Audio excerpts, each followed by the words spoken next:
derajat kamu karena iman kamu. Sebaik-baiknya derajat adalah karena iman dan ilmu. Jadi kita tidak hanya bicara ilmu, kita juga akan bicara iman. Sebelum saya lanjut, saya punya waktu berapa menit? Yang mulai 7.37 tadi.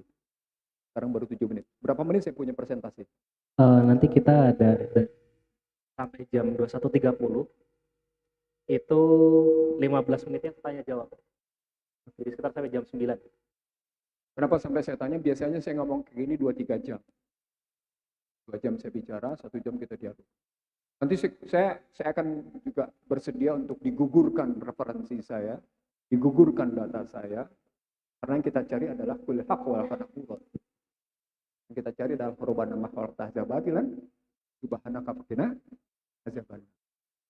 Jadi bukan soal pribadi Ihsanuddin Nursi. Seperti maksud saya ya, saya tidak mencari kebenaran untuk diri saya, tapi untuk semua. Nah, Cina bertahan, justru terpukul industri Amerika. Terpukullah yang namanya industri rumah perumahannya. Nah, ketika masuk terpukulnya industri perumahannya namanya perusahaan keuangan untuk perumahan, namanya Fannie Mae dan Freddie Mac. Fannie Mae dan Freddie Mac ini menggadaikan surat sahamnya ke yang namanya subprime mortgage. This is the real lectures ya. Kalau saya ngomong gini bukan cuma sekedar, this is the real lectures. Terkena itu, terpukul dia, berdampak contagion effect. Efek domino. Terpukul. Barulah bisa disebut sebagai krisis keuangan. Jadi dari perdagangan kalah, terkena Fannie Mae Freddie Mac, terkena subprime mortgage, baru terjadi namanya krisis keuangan. Cinanya bertahan, terjadilah apa yang disebut dengan Anda kenal dengan istilah perang dagang.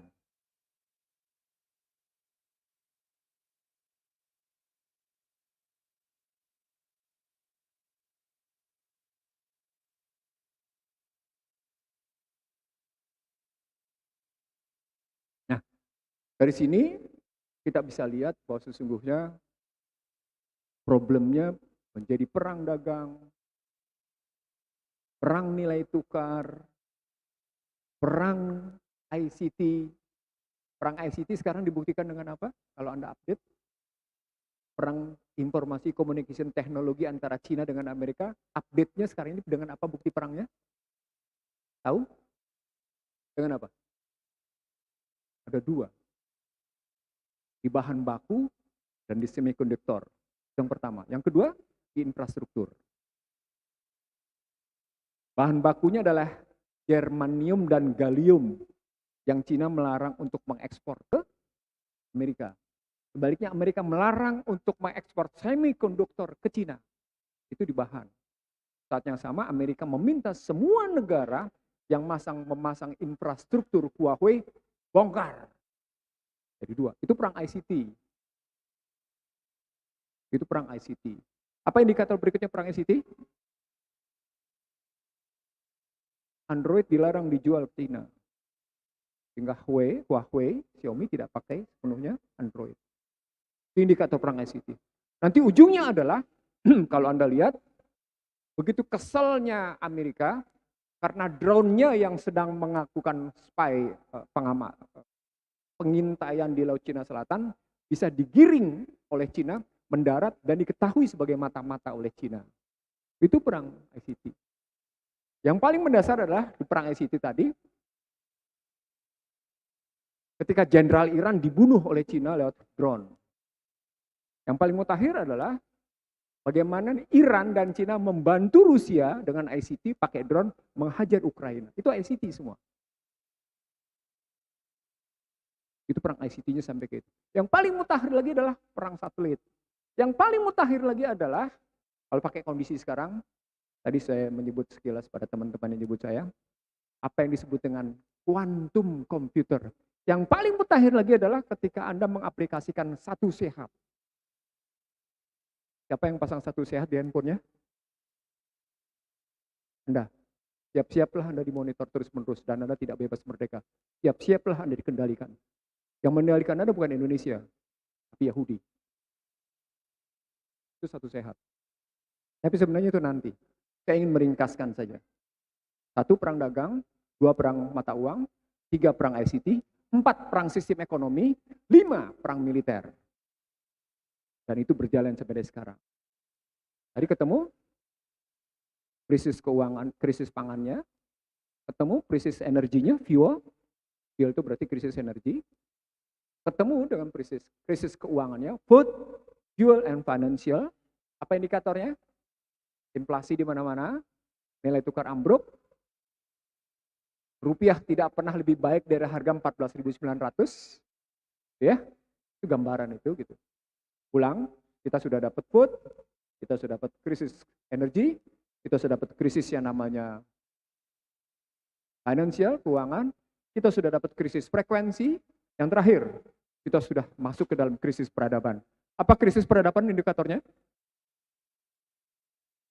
Apa? Aborsi dan LGBTQ. 2. Aborsi dan LGBTQ.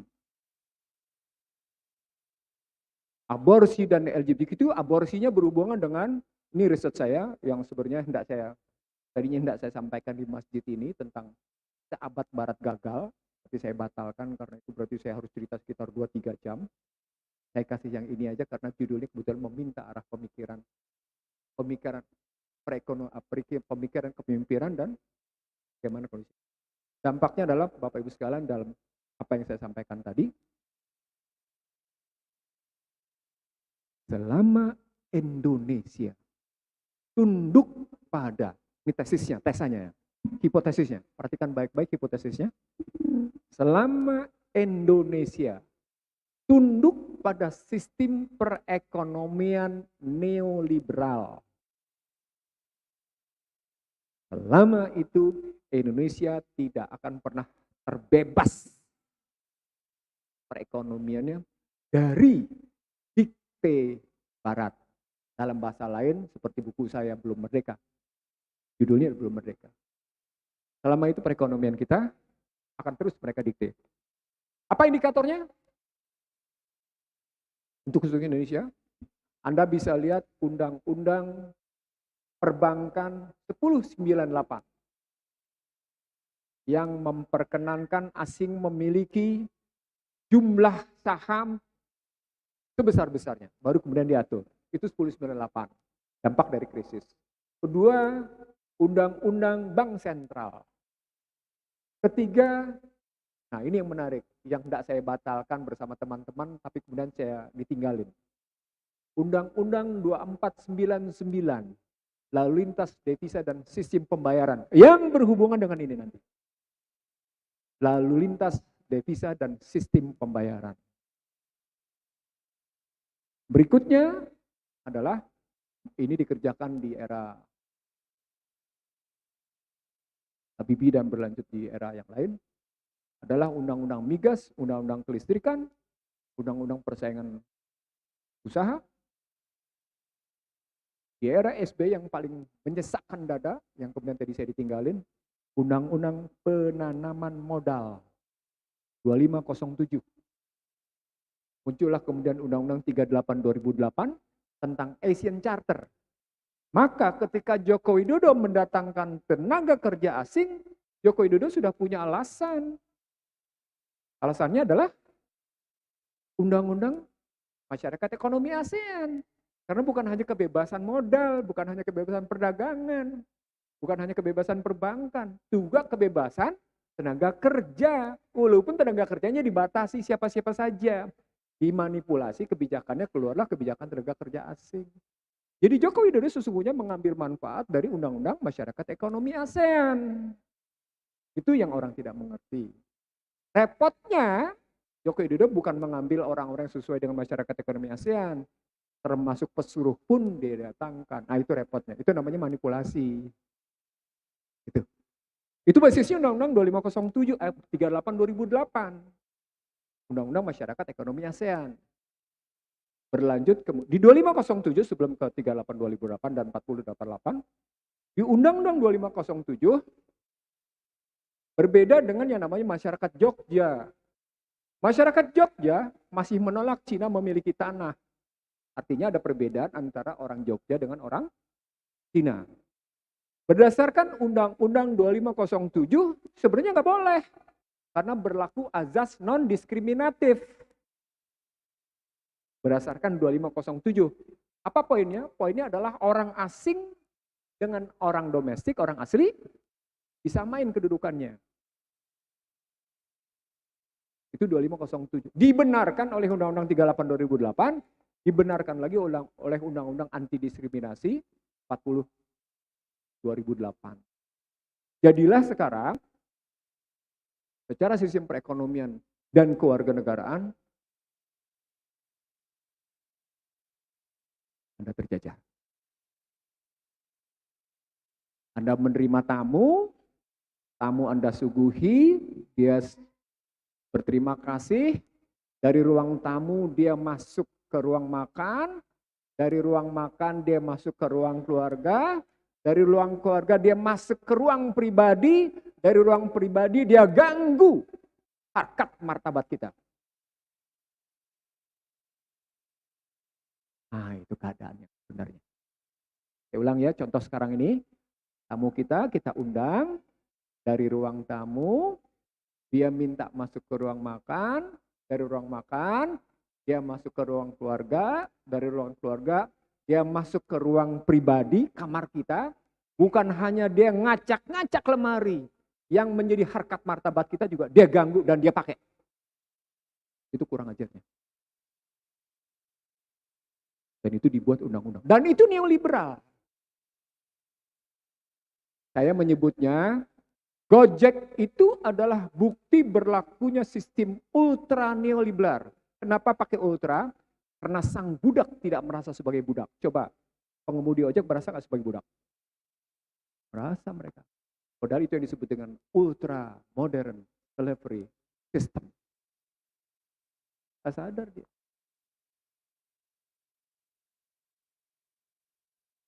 Dengan undang-undang Omnibus Law tentang cipta lapangan kerja, jelas dibedakan antara pemodal sama yang namanya pekerja.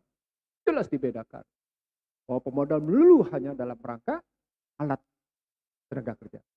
Modal tetap luar biasa.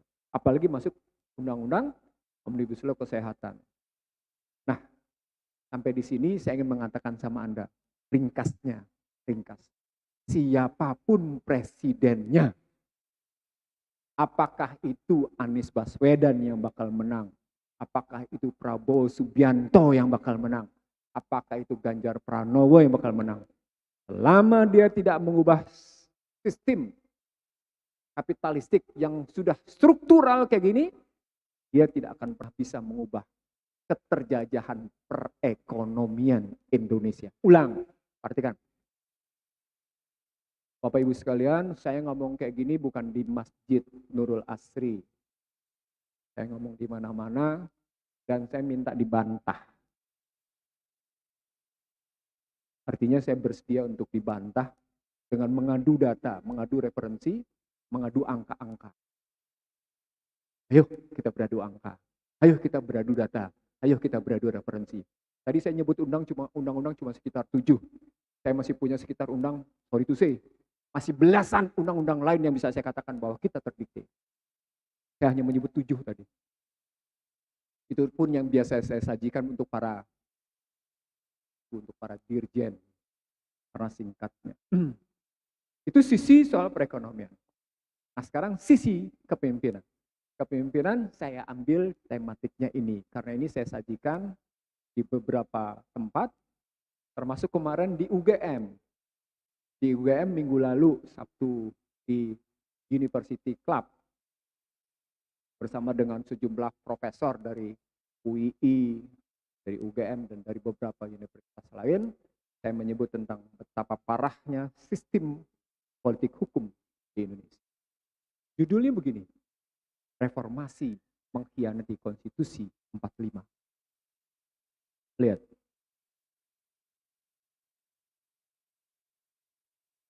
Anda bisa lihat di sini.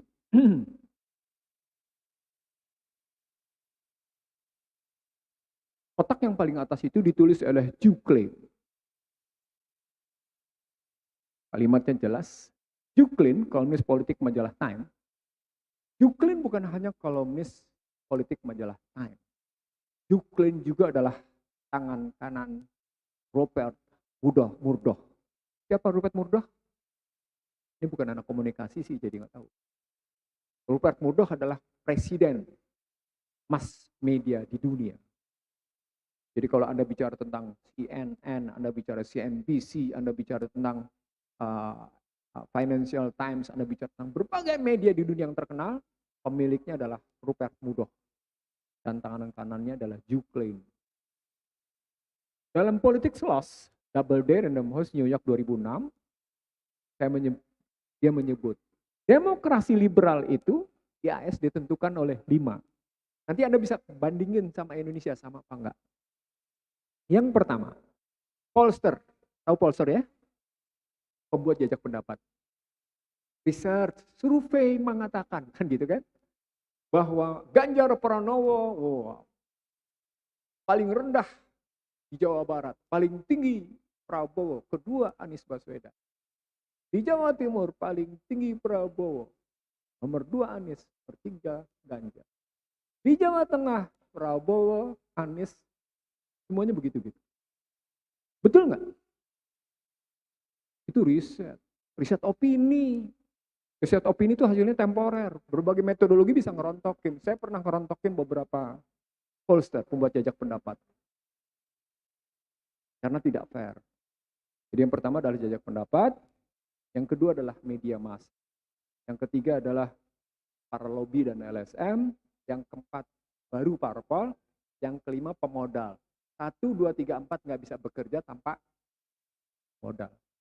Karena itu istilah saya keluar. Kalau begitu apa yang disampaikan oleh Juklin, Amerika sebenarnya menerapkan demokrasi korporasi. Karena korporasilah yang menentukan 1, 2, 3, 4 tadi. Kalau di Amerika, modal pertanggungjawabannya terbuka soal pembiayaan dari korporasi. Nanti bisa saya buktikan sama. Di Indonesia nggak terlalu terbuka. Dari sana kajian saya muncul di era SBY karena saya kritik ini sejak 2004, lalu saya dapetin referensinya, dan ini nggak enak ngomongnya. Beramanat tapi berkhianat, berpangkat tidak terhormat, penjabat tidak bermartabat. Kalau SBY kondisinya diapain? Waktu itu diledeknya dengan apa? Diledeknya dengan apa? Dibulinya dengan apa? Dengan kerbau di tulisan Shibuya. Ingat ya? Ingat nggak? Kerbau dibawa ke HI ditulisin Shibuya. Dia nggak bilang SBY, tapi si orang, tapi langsung orang membaca persepsi tentang itu. Kalau Joko Widodo diledeknya apa? Hah? Bajingan tolol kan umpatan, maki-maki. Dungu kan maki-maki. Diumpatnya sebagai apa kalau Joko Widodo? Pembohong, penipu. Terbuka. Kebohongan Joko Widodo dibikin listnya. Gitu. Saya kebetulan waktu Joko Widodo bergeser dari gubernur ke presiden, di Fakultas Kehutanan, saya pembicaranya. Yes, Natalis Fakultas Kehutanan UGM. Iksanuddin Nursi, Sobari, Haru Sugito, satu lagi. Saya lupa. Saya kritik habis-habisan. Sejumlah teman-teman UGM sembrut wajahnya. Tapi saya nikmati karena ada Jamaluddin Joyo Hadikusumo. Jamaluddin siapa namanya lupa saya. Mantan Menteri Kehutanan yang lulusan UGM. Dia terima kritik-kritik saya gitu. Saat itu Joko Widodo belum datang, tapi sudah saya sebut gitu. Nah, yang ingin saya sampaikan adalah vonis Joko Widodo kayak gitu karena ucapannya tidak bisa dipegang. Sehingga orang bisa bikin list. Itu terhormat apa enggak? Bermartabat apa enggak? Dibalikin pada sumpah berkhianat apa enggak? Anda sendiri yang bisa nilai. Jadi Ini tidak hanya terjadi di era Joko Widodo, juga terjadi di era SBY. 10 tahun SBY, 9 tahun Joko Widodo berjalan begitu gitu.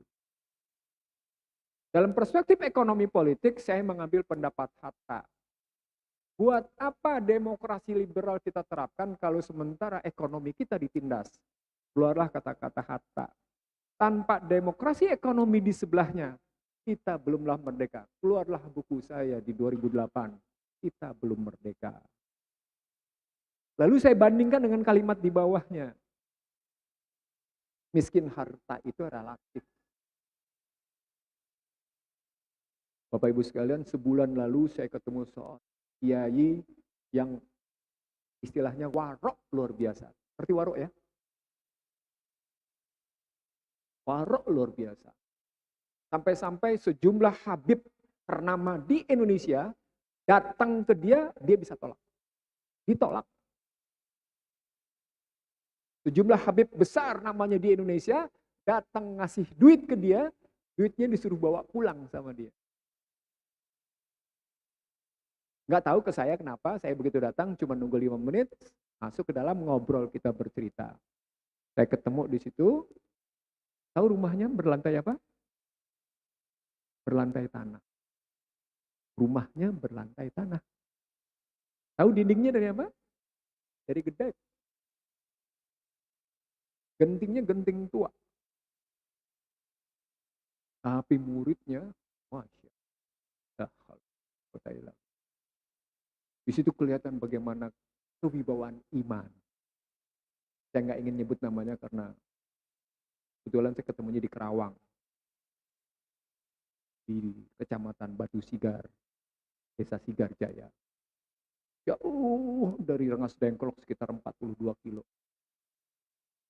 Disitulah saya mendapatkan bukti miskin harta relatif. Disitulah terbukti nafsul mutmainah tergelar. Saya dapetin itu. Saya ketemu langsung. Dan yang paling menarik adalah kalau dalam bahasa ekonomi, dalam bahasa politiknya, price stability and economic stability is political stability is public goods. Siapa yang ngomong kayak gitu? Siapa yang ngomong kayak gitu? Indonesia? Price stability, political stability is a public goods. Siapa yang ngomong kayak gitu? Indonesia? Siapa yang ngomong kayak gitu pertama? Soekarno. Di mana Anda bisa dapetin kalimat itu? Kalau Anda tahu Soekarno, dapat di mana kalimatnya? Di 7 bahan indoktrinasi. Yang Barat sendiri baru mengobarkannya pada 2010-2011. Price stability is public goods. Tinggalan zaman, Soekarno udah bikin 60. Tapi itu bukan pikiran Soekarno.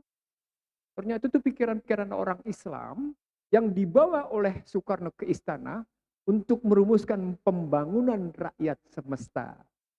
Dan pembangunan rakyat semesta itu basisnya adalah kekuatan perguruan tinggi.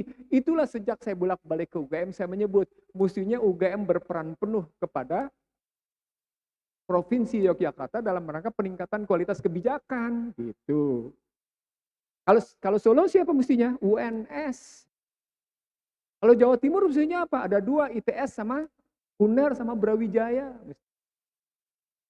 Itu dibayangkan oleh Soekarno pada tahun 1960 coba. Dengan nama konsep pembangunan rakyat semesta berbasis kebijakan berbasis akademik. Bapak sekalian ini Anda boleh buka, boleh cari bahannya. Anda bisa download bahkan. Nama bahannya 7 bahan indoktrinasi. Aceh, Syah Kuala. Sumatera Utara, Usunya. Palembang, Sriwijayanya. Padang dengan Andalas. Itu maksudnya supaya masing-masing universitas berperan dalam perumusan kebijakan publik dengan sebaik-baiknya. Konsep itu diterapkan oleh Jepang. Namanya knowledge landscape. Namanya knowledge landscape. Soekarno sudah merumuskan lebih dahulu. Dan kata kunci Soekarno dalam 7 bahan doktrinasinya adalah price stability, stabilitas harga, dan stabilitas politik. Diambil oleh Joseph Stiglitz dalam bukunya ketika dia mengkaji kegagalan teori Y sama dengan sama dengan C plus I plus G plus X minus M. Gagal kata Stiglitz dan karena itu diperlukan price stability. Stiglitz baru ngomong di 2010-2011. Soekarno 1960. 50 tahun. Tuh bukti miskin itu relatif. Yang kedua, di sini bisa kita lihat miskin nilai dan miskin pengetahuan itu dasar. Tadi saya cerita, literasi orang Indonesia baik nggak? Kurang. Berhubungan nggak kalau gitu dengan IQ? Pasti. Semakin orang kurang membaca, semakin tidak cepat peningkatan IQ-nya. Maka literasi yang rendah selalu berhubungan dengan kekuatan daya pikir. Tadinya saya mau bawa Anda ke dalam surat Ulil Albab. Inna fi khalqis samawati wal ardi wahtilatil lali wa nahti ulil albab. Alladzina yadhkuruna Allaha qiyaman wa qu'udan wa ala junubihim wa yatafakkaruna fi khalqis samawati wal. Bahwa ulil albab itu mendaya gunakan totalitas spiritualitas, emosionalitas dan intelektualitas. Jadi kalau ada orang Islam bodoh, salahnya orang Islam itu sendiri. Karena ayatnya mengajak Anda demikian cerdas gitu. Dari mulai Iqra sampai dengan Al-Imran tadi. Maka faith, keyakinan adalah energi, tahun adalah power, paduan antara faith dan knowledge adalah dignity, martabat.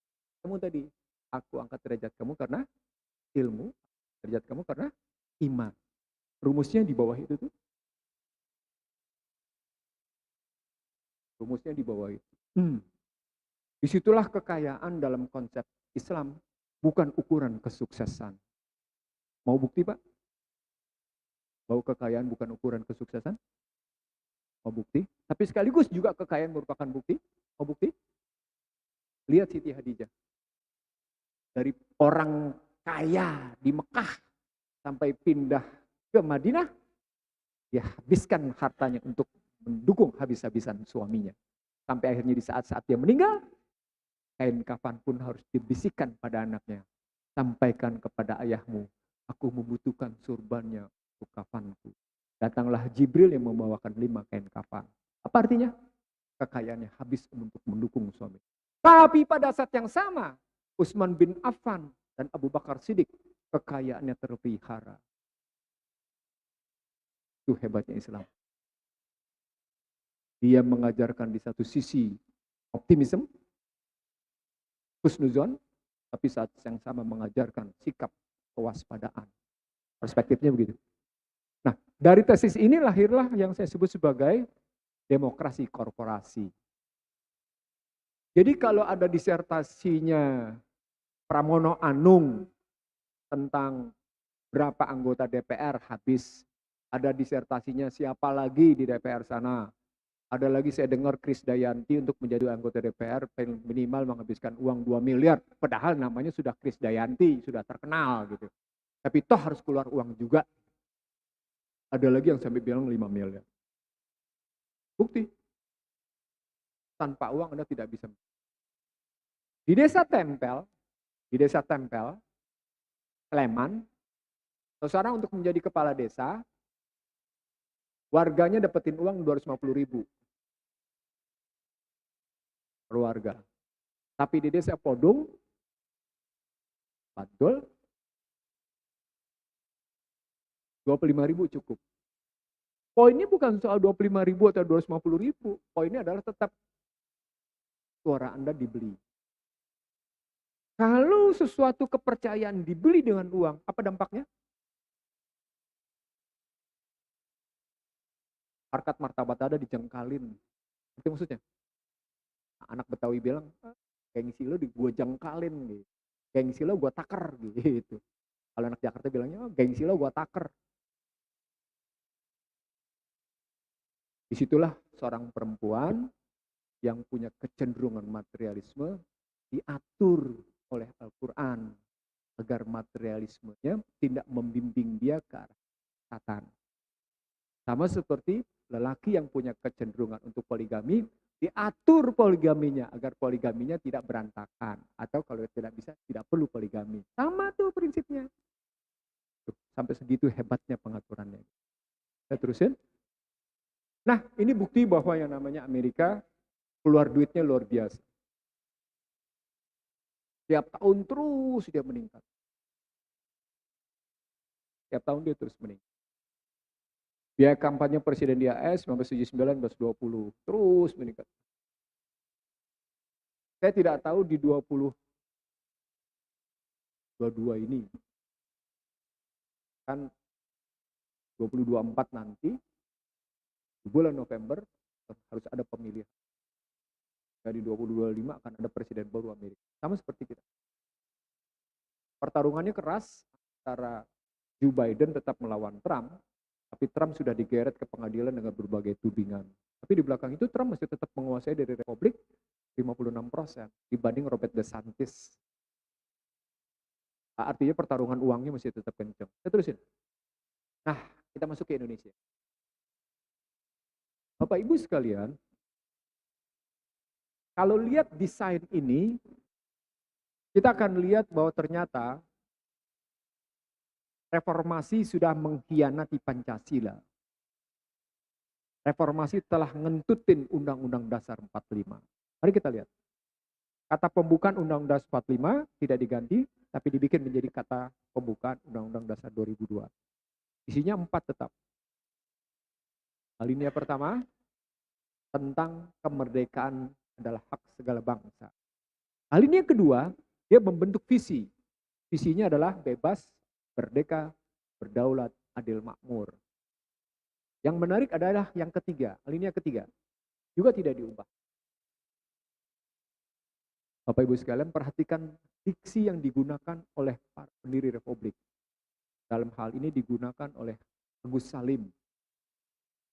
Diksinya adalah berkat rahmat Allah yang Maha Kuasa. Diksinya.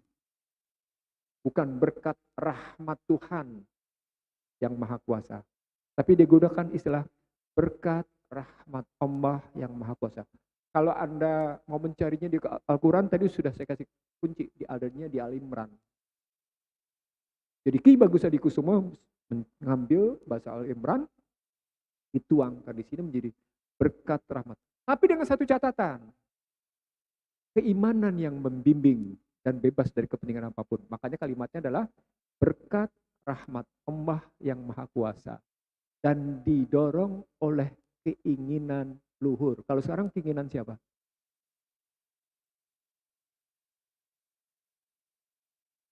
Di belakangnya oligarki, depannya keinginan siapa? 9 pemimpin partai. Nanti kita buktikan siapa-siapa yang berkuasa. Nah, dari sana lahir batang tubuh munculnya dan seterusnya pada Undang-Undang Dasar 2002 yang disebut sebagai Undang-Undang Dasar 45. Ini kata-kata mereka sendiri. Masa Undang-Undang Dasar 2002 adalah Undang-Undang Dasar 45, kan salah kan? Itu yang disebut dengan pemalsuan. Dan ini sedang digugat di Mahkamah Agung. Pada Undang-Undang Dasar 2002 terjadi perubahan pasal 1 ayat 2. Perubahannya di mana? Nah, ini yang membuat, maaf ya, yang kagum pada Mas Amin. Maaf. Saya sudah menyatakan terbuka di Radio Silaturahim. Saya sudah watawasobil hak, watawasobil sober dengan Mas Amin. Ketika Mas Amin mau mengubah pasal 1 ayat 2. Dan teman-teman, pasal 1 ayat 2 adalah Majelis Permusyawaratan Rakyat adalah pelaksana kedaulatan rakyat sebagai penjelmaan kedaulatan rakyat. Pasal 1 ayat 2. Diubah menjadi kedaulatan di tangan rakyat dan dilaksanakan menurut Undang-Undang Dasar. Siapa yang anak bahasa? Mana yang lebih baik bahasanya? Pertama atau yang kedua? SPOK-nya. Kajiannya nggak usah jauh-jauh, pakai kajian SPOK aja. Subjek, predikat, objek, keterangan. Kacau. Masa objek ke objek gimana sih? Kedaulatan rakyat itu objek. Masa dilaksanakan juga oleh objek, oleh undang-undang dasar? Logikanya gimana? Saya ingetin itu sama Mas. Yang kedua saya ingetin lagi di pasal 2 ayat 1. Pasal 2 ayat 1 Undang-Undang Dasar yang lama isinya adalah Majelis Permusyawaratan Rakyat terdiri atas Dewan Perwakilan Rakyat, utusan daerah, dan utusan golongan yang diatur menurut undang-undang. Diubah menjadi Majelis Permusyawaratan Rakyat terdiri atas anggota, kalimatnya perhatikan, anggota DPR dan anggota DPD. Kok anggota bukan lembaga? Gimana sih? Gimana coba? Wah, Mas Amin ngejawab, nggak bisa, kalau kita mau berpolitik secara modern kita harus menggunakan partai politik. Mas, pendiri bangsa ini menyetujui bahwa tidak seluruh rakyat Indonesia kepingin memberikan kontribusi pada kekuasaan, tidak harus melalui partai politik. Nggak bisa, alam pikiran modern pakai partai politik. Mas, pendiri bangsa ini sudah berpikir bahwa tidak semua rakyat ingin berkontribusi melalui partai politik. Nggak bisa, ya sudah. Saya sudah mengingatkan 3 kali. Mata. Di rumahnya. Di rumah dinas. Di Widya Chandra. Pada tanggal 11 September 2001. Saat itu di rumahnya ada Hatta Rajasa dan kawan. Itu kekacauan pertama. Kekacauan kedua adalah pasal 6. Kalau tadinya presiden adalah warga negara asli Indonesia, kata-kata aslinya dibuang. Jadi siapa saja boleh. Perubahan berikutnya adalah pasal 6 itu berkaitan dengan partai politik. Presiden diusulkan oleh partai politik atau gabungan partai politik. Apa poinnya 2 kalimat tadi? Apa poinnya? Pemegang saham utama dalam pemerintahan cuma partai yang tidak berpartai politik. Pemegang saham bukan? Bukan. Anda pinggir saja. Apa poinnya kalau sudah diajarkan masyarakat berpolitik semuanya? Apa poinnya jadi? Anda dipaksa untuk bertarung, berebut kekuasaan. Islam mengajarkan perebutan kekuasaan? Halo? Tidak. Islam mengajarkan lakukan yang terbaik. Kekuasaan adalah mulka mulki mimman tasya wa nunazzilu mimman tasya. Ketika seorang sahabat Nabi meminta agar dia dipercaya untuk menjadi gubernur karena si fulan mendapatkan rekomendasi oleh Nabi untuk menjadi gubernur, sang sahabat dijawab, kamu tidak layak menjadi pejabat yang saya tunjuk karena kamu meminta. Saya hanya akan memberi jabatan itu kepada mereka yang ahlinya. Itu kalimat itu hadis. Nah, saya ngambil ceritanya begini, saya urut begini. Terusin, lihat, panahnya lihat, lanjut ya. Nah, dengan begitu kedaulatan Anda ditentukan oleh siapa jadi begini? Siapa penentu kedaulatan Anda jadinya? Kekuasaan Anda jadi ditentukan oleh siapa? Partai politik. Padahal Anda tidak berpartai. Anda nggak mau masuk PDIP. Anda belum tentu masuk PKS. Anda belum tentu mau masuk Gerindra, Nasdem, atau segala macam. Belum tentu Anda mau. Karena memang Anda tidak mau terkotak-kotak. Tapi Anda dipaksa untuk berkiprah dalam politik dalam rangka memilih presiden. Benar nggak tuh jadinya? Jadinya. Gue nggak kepingin berpartai kok gue dipaksa untuk memenuhi. Nah dari sini kita terusin. Semua terjadi politisasi. Maka hasilnya adalah, saya lihat tulis ini, nggak ada ini, kosong. Tidak ada feedback terhadap misi bangsa ini. Maka tidak ada satu partai politik yang sesungguhnya bisa kita pertanyakan tentang perannya dalam menjalankan misi bernegara. Apa misinya? Alinea 4. Maka tidak ada partai politik yang bisa kita tanya untuk menjalankan visi bernegara. Apa visinya seperti itu? Sekarang saya tanya sama Anda, jadi nggak kita bernegara kalau kayak gini? Ini yang saya tulis dalam Bangsa Terbelah. Ini yang saya tulis dalam Bangsa. Ini yang kita lakukan sejak 2004 sampai dengan 2019. Yang akan kita ulang sampai dengan 2024 besok. Mau ngelanjutin kayak gini? pilihan di Anda. Saya sudah menulis berkali-kali, tulisan saya yang ketiga tadi ketika saya menunggu di sini, saya masuk hotel, saya menulis, saya bikin tulisan berjudul, Mengingkari Janji Ibu Pertiwi. Judul artikel saya, Mengingkari Janji Ibu. Saya terusin. Nah, perhatikan nih, coba Pak. Perhatikan baik-baik. Setelah, ini kata-kata MPR yang paling atas. Setelah mempelajari, menelaah, dan mempertimbangkan dengan seksama, dan sungguh-sungguh hal-hal yang bersifat mendasar, yang dihadapi oleh rakyat, serta dengan menggunakan kewenangannya berdasarkan pasal 3 dan pasal 37 Undang-Undang Dasar Republik Indonesia tahun 1945, MPR RI menetapkan A. Saya mohon Bapak perhatikan baik-baik. Karena di sini permainan diksi dan narasi yang kacau. Undang-Undang Dasar Negara Republik Indonesia tahun 1945 sebagaimana telah diubah dengan perubahan pertama, kedua, ketiga, dan keempat ini, jadi perubahan pertama, perubahan kedua, perubahan ketiga, adalah Undang-Undang Dasar Negara Republik Indonesia tahun 45 yang ditetapkan pada tanggal 18 Agustus 45 dan diberlakukan kembali dengan Dekret Presiden 5 Juli 59 serta dikukuhkan secara aklamasi pada tanggal 22 Juli 59 oleh Dewan Perwakilan Rakyat. Artinya apa? Dengan kata-kata adalah ini, artinya apa? Yang diubah sama dengan yang lama. Benar nggak begitu?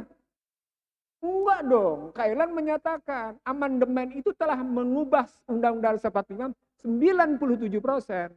Tadi kan sudah saya sebut. Pasal 1 ayat 2 diubah, pasal 2 ayat 1 diubah, pasal 6 diubah, pasal 22 ayat 3 diubah.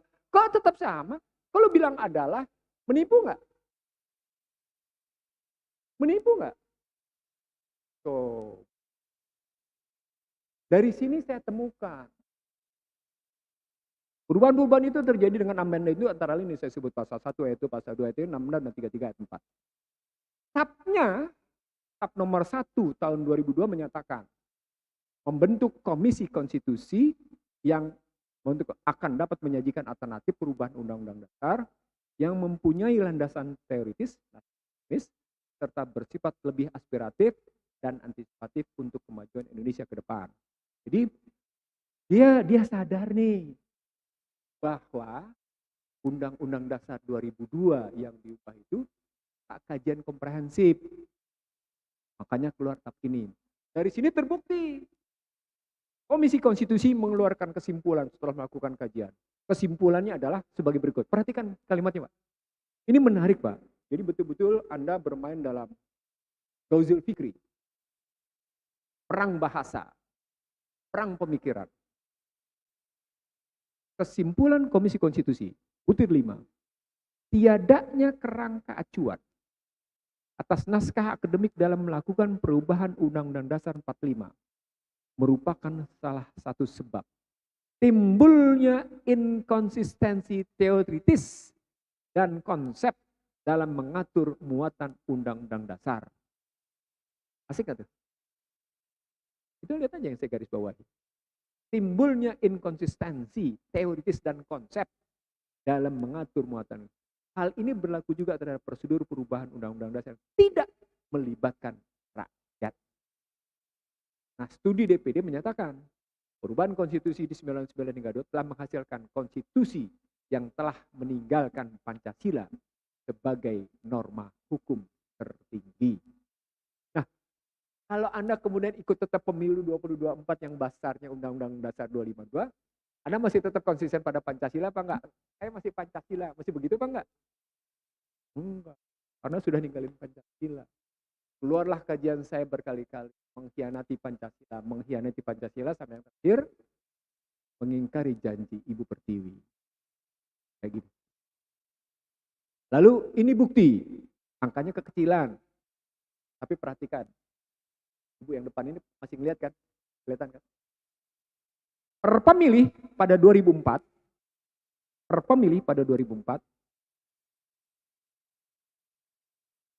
keluar biaya Rp35.765. Ya. Pada 2009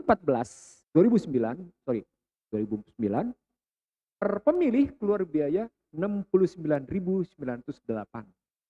Pada 2014 per pemilih keluar biaya 115.186,9. Pada pemilih 2019 per pemilih keluar biaya 161.949.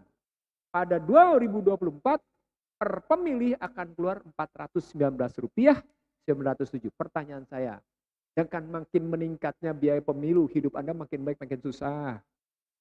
Halo. Loh, ini angka konkret. Saya dapetin angka partisipasi pemilih, saya dapetin angka biaya pemilih berdasarkan APBN, saya bagi. Terus saya dapat. Sudahlah masyarakat dibayar, negara juga membayar, hasilnya adalah kita makin kayak gini, perekonomian politik. Sosial politik makin nggak beres, hukum tumpul ke atas dan para pendukungnya, tapi tajam kepada pihak-pihak yang tidak berkenan. Ini secara ekonomi begitu. Nah, ini saya gunakan model ini, social distrust, social disorder, social disobedience. Bagaimana sesungguhnya yang muncul adalah kepalsuan dalam kehidupan berpolitik. Semuanya serba palsu. Saya sebutnya sebagai false authority. Bisa kelihatan kalau ngelihat tesisnya begini. Coba Bapak lihat, tesisnya dimulai dari sini. Pemilihan umum. Keluar tadi berdasarkan teori Juklein, demokrasi korporasi, sehingga melahirkan suara palsu atau suara semu. Lahirnya ini untuk DPR, lahirnya namanya aspirasi palsu. Untuk pemerintah namanya kepemerintahan palsu. Lahir kemudian di sini. Untuk DPR namanya kepalsuan representatif, kata semuanya representatif, keterwakilan. Lahirnya kebijakan semu, false public policy. Dipadu menjadi kepalsuan authority, otoritas yang palsu atau semu.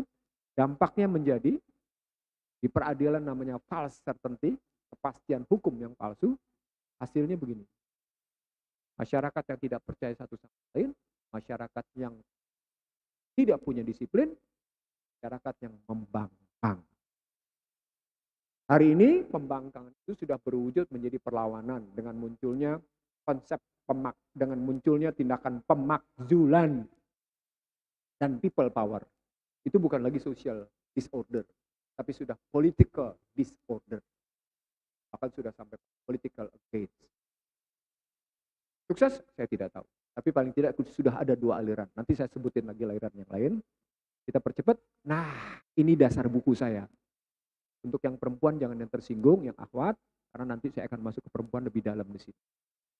Pihak eksternal, strategi menjalankan pertambahan dengan unitarianism, berbasis liberal materialism, internal materialisme liberal, Islamofobia, undang-undang terorisme, dan seterusnya, sampai ada komersialisasi barang publik, pemimpinnya tidak adil, penegak hukumnya juga tidak adil, berpihak, curang, medianya dibayar, ilmuwannya ilmuwan beo, tergantung uang, intelektualnya. Dalam diskusi Jumat lalu di UGM, di University Club UGM, pembuka diskusi itu ngomongnya begini. Dari UGM timbul masalah, dari UGM juga kita selesaikan masalah. Asik kan? Potong kalimatnya. Apa poinnya? Oh, itu menarik itu. Nah, pemuka agama lebih dominan mengajarkan dogma, berdagang dogma, kemampuan nalar yang parsial, kurang mendalam. Ini kalau mau dapat di buku Bangsa Terbelah. Ini saya tulis dalam buku Bangsa Terbelah. Tokoh masyarakatnya yang menganjurkan kebaikan, tindakan mencegah kejahilan. Masyarakatnya sudah kayak gitu berantakan. Keluarganya asik main HP sendiri. Gitu ya. Anak dibiarkan, bahkan kalau perlu dikasih pengasuh, dia asik main HP gitu. Dalam bahasa yang lain, luruh keluarga sudah. Orang kaya tidak peduli dengan orang miskin dagang kemiskinannya. Yang terakhir, perempuan. Perempuan berada di luar rumah untuk berebut tahta dan wanita serta tidak malu menunjukkan keinginannya untuk seimbang dengan lelaki. Pertanyaan saya kepada akhwat, kesetaraan gender itu benar nggak? Hah? Oke, pertanyaan saya yang kedua, kuota 30% untuk kepengurusan parpol dan 30% untuk pencalekan pada tingkat 2, tingkat 1 dan pusat. Itu penghormatan atau penghinaan? Bagus. Berarti Anda paham. Memang begitu. Seorang perempuan sukses adalah seorang perempuan yang menghasilkan suami yang penuh tanggung jawab terhadap rumah tangganya dan anak-anak yang berhasil menuju masa depannya jangan lebih baik. Seorang perempuan sukses. Nah, ini fluktuasi nilai tukar. Perhatikan Bapak sekalian. Yang pertama adalah sampai dengan tahun 1997. Dari tahun 64. Itu Soeharto, begini. Tapi sejak Soeharto jatuh, nilai tukar begini. Sampai akhirnya bertahan di cenderungan begini. Kalau kita ngeliat trennya, dari mulai bulan Agustus sampai sana, terus trennya rata dia. Di posisi 15.000, terus naik. Saya tanya sama Anda, ini sukses atau gagal? Kalau gagal, kenapa mau dibikin 1.000 jadi Rp1?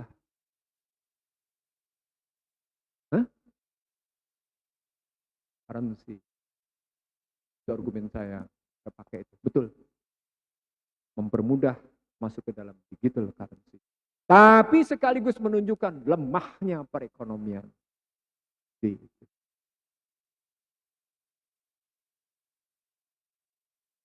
Lanjutin. Ini janjinya terpenuhi nggak? Kan janjinya 7%.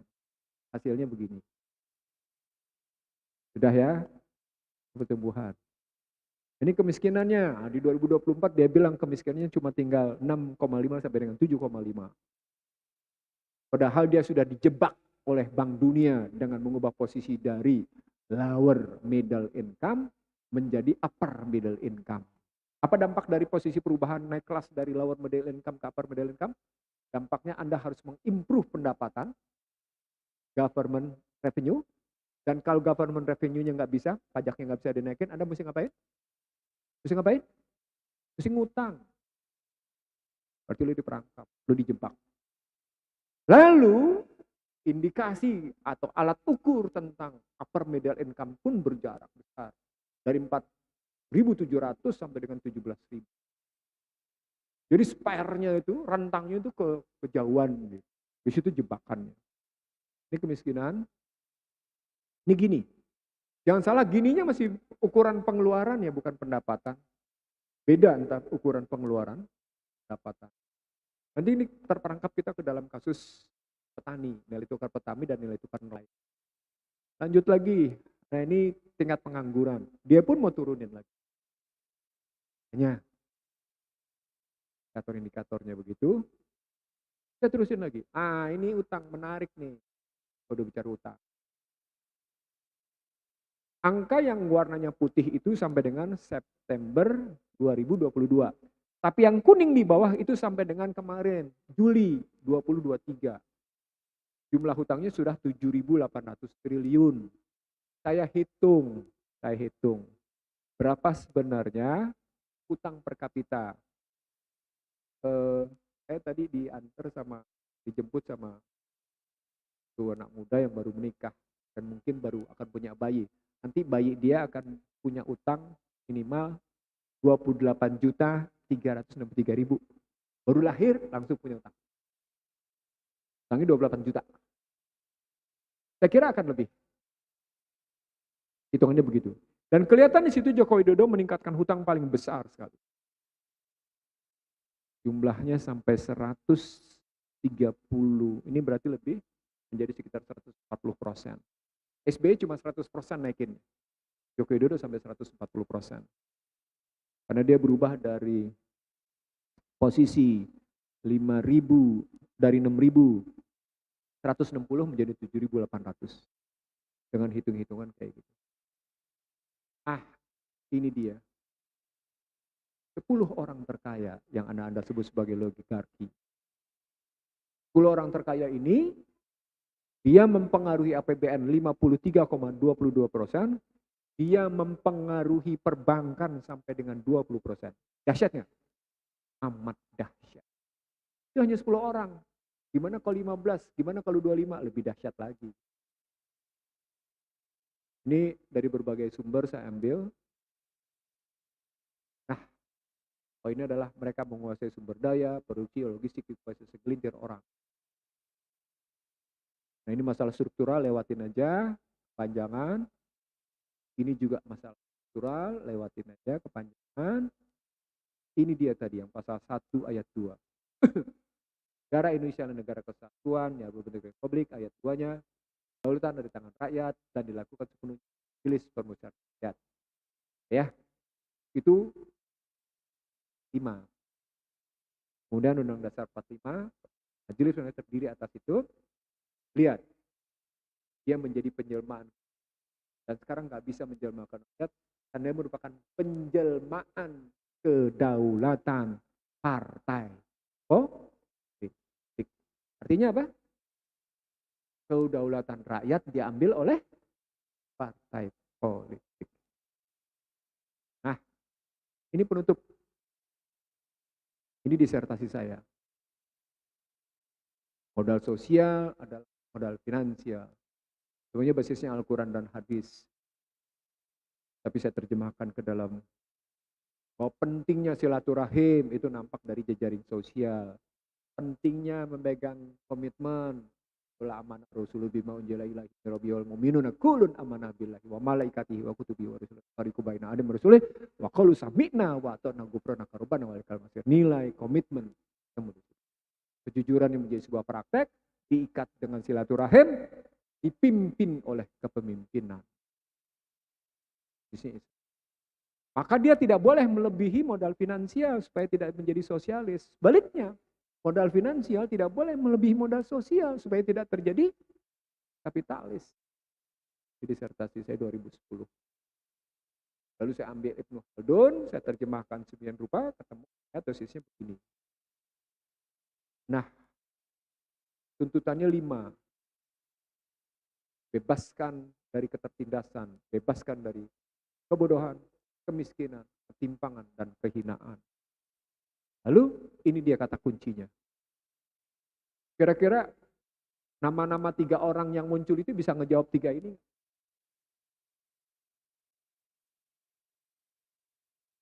Siapa ini hasilnya? Ini siapa kira-kira hasilnya?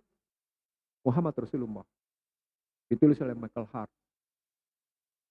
Tapi debatnya tahun 74. Ditulis oleh Ahmad Didat dalam bukunya The Choice. Dibukukan oleh Michael Hart. Lalu Michael Hart digugat, terbitlah bukunya pada 2012. Bahwa pemimpin punya 3 indikator. Dia melindungi, dia mencerdaskan, dia menyejahterakan. Yang paling beratnya nomor 3. Membangun keyakinan kepada pengikutnya. Membangun keyakinan kepada pengikutnya. Bahwa perjalanan ke depan adalah benar. Bangunan keyakinan, perjalanan ke depan benar. Perjalanan ke depan yang benar, perjalanan yang kayak gimana? Apaan? Cuma 1, Al-Quran. Nah, dari sini sekarang kita jawab. Sebagai penutup untuk kita dialog. Di Jakarta minimal ada 5 kelompok.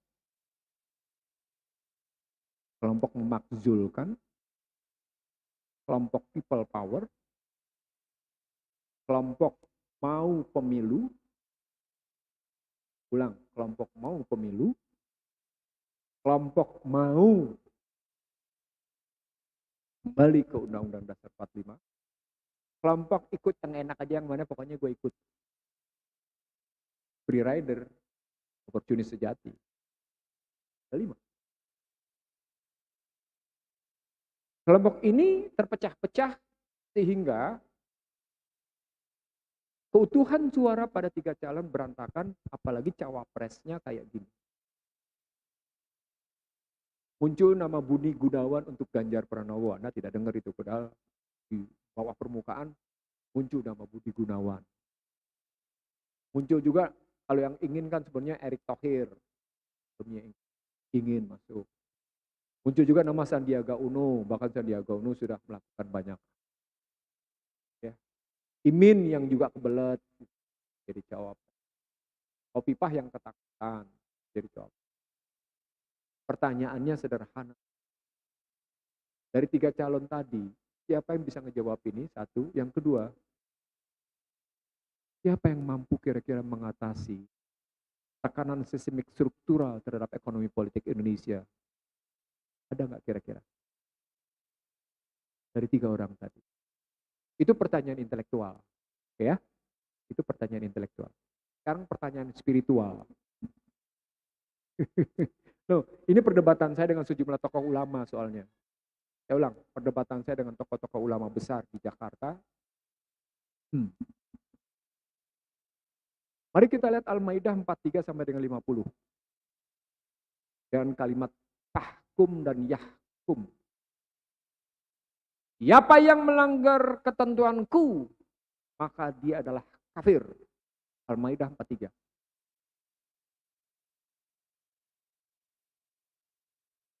Siapa yang melanggar ketentuanku adalah empat-empatnya zalim.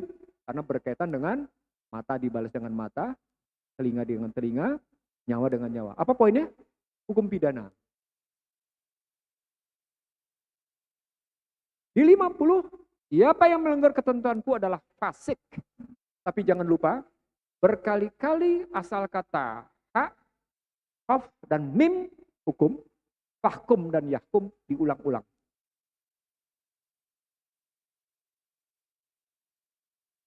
Sekarang kita tanya, kira-kira pemilihan ini selain bertentangan dengan Pancasila, cocok nggak dengan model Islam? Keluar pendapat kalangan ulama. Kita ambil yang paling sedikit mudaratnya, kita ambil yang paling sedikit mudaratnya, supaya kita tetap bisa berjalan. Itu pendapatnya siapa? Pendapat ulama. Basis ulama ini pendapatnya apa? Basisnya apa? Rujukannya apa?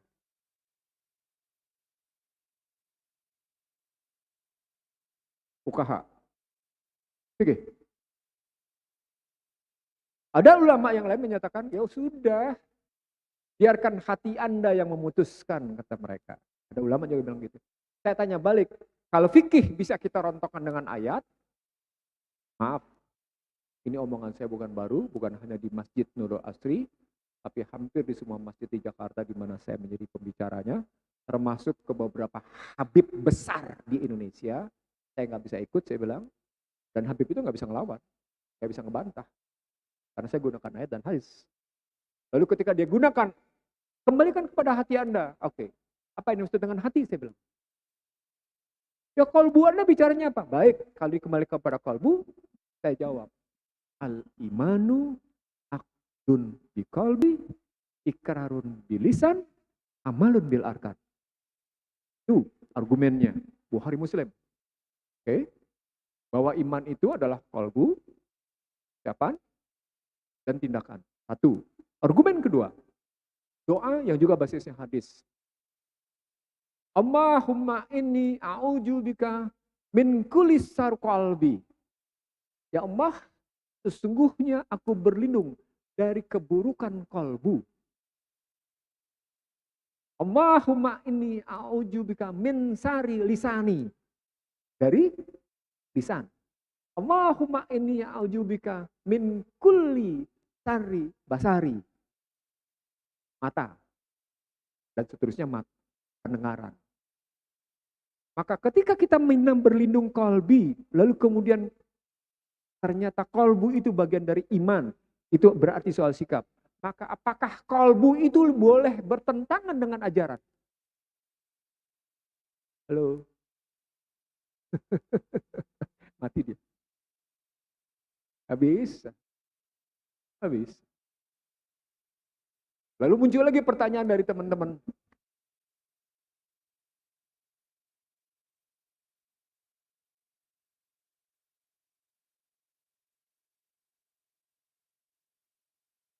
Baik, saya bilang, ukuran apa yang terbaik menurut Anda? Ukuran Anda atau ukuran Al-Quran dan hadis? Kalau gitu bagaimana kita harus mengambil keputusan? Gampang. Wujudkan perlawanan. Bagaimana caranya? Gampang. Datengin itu. Perlawanan. Perlawanan. Ya, sejelek-jeleknya perlawanan Anda dengan apa? Dengan hati kan? Anda masih bisa bertindak dengan tangan Anda kan? Itulah kesempatan Anda melakukan perlawanan. Kenapa Anda diam? Ketika Anda melihat yang namanya kemungkaran, lakukan dengan tangan, lakukan dengan lisan, lakukan dengan qalbi. Ini ada kesempatan dengan tangan. Kenapa Anda nggak lakukan dengan tangan? Sebagai wujud perlawanan Anda terhadap sistem. Betul nggak? Logis nggak? Halo Pak, Bu. Nah, saya tidak mengajak Anda untuk, kalimat saya adalah berhentilah menikmati ketersesatan. Repeat. Repeat. Berhentilah menikmati ketersesatan. Karena Allah yang menyatakan dalam Al-Quran, mereka berulang-ulang menikmati ketersesatan itu, padahal nanti mereka akan mendapat, waduh,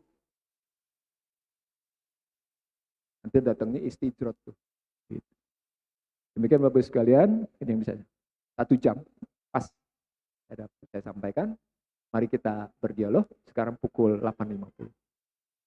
Subhanakallahumma wa bihamdika asyhadu an la ilaha illa anta astaghfiruka. Assalamualaikum warahmatullahi wabarakatuh. Waalaikumsalam warahmatullahi wabarakatuh. Luar biasa kepada Ustadz Pak Norsi ya. Sempat bergedik saya tadi. Tiba-tiba terpikirkan kalau misalnya bahkan dengan tangan kita sendiri kita bisa mempunyai perlawanan dalam mengubah sistem ya. Tapi memang dalam kompleksitas yang tadi Pak Norsi jelaskan, ada berbagai banyak hal yang mungkin bisa kita diskusikan bersama. Yang jelas forum ini adalah forum yang bebas gitu ya. Tidak perlu malu atau tidak perlu takut dalam menyampaikan mungkin aspirasinya ya Pak Norsi ya. Jadi menyampaikan pemikirannya, karena pada dasarnya kita bisa sebagai orang yang berpikir bebas dan merdeka gitu ya, sebagai seorang warga negara yang dijamin oleh Undang-Undang Dasar, yang kemungkinan Undang-Undang Dasar itu juga sudah tidak sesuai dengan prinsip-prinsip yang mungkin tadi disampaikan gitu ya. Tapi yang jelas bahasan-bahasan tentang ketatanegaraan itu menjadi bahasan-bahasan yang menentukan hajat hidup orang banyak. Jadi kalau misalnya kita tidak peduli dengan hal-hal seperti ini gitu ya, siapa lagi yang akan peduli gitu. Mungkin langsung saja kalau misalnya ada yang mau bertanya dari Ikhwan, ada 2. Yang dari Akhwat? Ada? 1? Oke, silahkan. Oke, yang tengah dulu ya. Oke, silahkan. Perkenalan, nama dan asalnya, pertanyaannya apa? Perkenalkan, nama saya Dipa. Sekarang kuliah di HI UGM, Pak. Selama ini dengar Pak Nursi itu tertarik soal misal penjelasan internasional political ekonominya, sering mengutip intelektual-intelektual kiri yang menyoroti hubungan antara negara maju dan berkembang itu cenderung merugikan negara berkembang. Tadi yang beberapa yang dicontohkan, mungkin adanya perubahan di sosial politik kita itu didahului dengan adanya kerjasama ekonomi antara kita dengan kekuatan ekonomi global yang besar. Misal saat UU PMA kemudian masuk kekuatan ekonomi asing, juga perubahan konstitusi 2002 diawali dengan paket bantuan dari IMF. Mungkin bisa minta sedikit eksplorasi lagi tentang sejauh mana intervensi asing untuk saat ini, dan kira-kira kita bisa ngekat itu di poin mana, dan mungkin adakah kekuatan ekonomi global baru yang bisa kita jadikan cantolan, atau harus benar-benar berdaulat sendiri tanpa cantolan dari luar. Mungkin itu. Terima kasih. Mau langsung dijawab? Oke, silahkan. Dari siapa namanya tadi Mas? Dipa, oke. Oh ya, oke. Tadi yang belakang, oke silahkan.